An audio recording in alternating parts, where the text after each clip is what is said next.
Do you want to be able to share any bad news as if it was good news? Listen to this story of a university student sending a letter to her parents and learn the simple tricks. Dear Mom and Dad, since I left for college, I've been meaning to write you, and I'm sorry for not doing it sooner.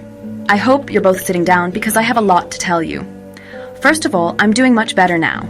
The skull fracture and concussion I got when I jumped out of my dorm window after the fire have mostly healed.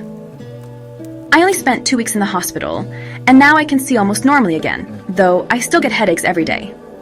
Luckily, the fire was spotted by a kind gas station attendant across the street, who not only called for help, but also visited me in the hospital.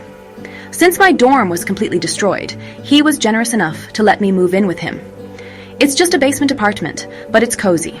The good news doesn't stop there. We've fallen in love, and we're planning to get married.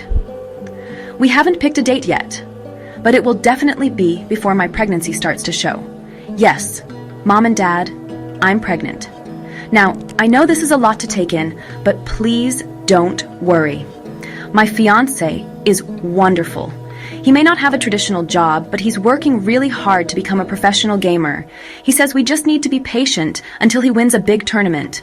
In the meantime, he suggested I start streaming on Twitch to help with finances. Oh, and one last thing before I forget.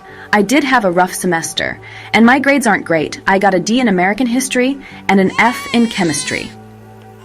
But now that you've had a moment to take all this in, I just want to say, none of what I just told you is true.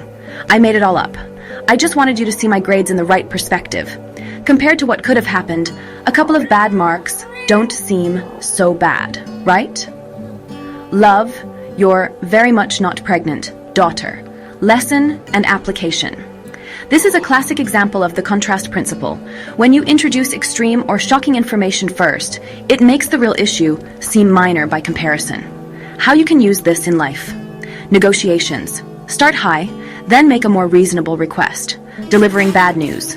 Frame it alongside something worse to soften the impact. Marketing and sales. Show an expensive option first to make the next one seem like a bargain.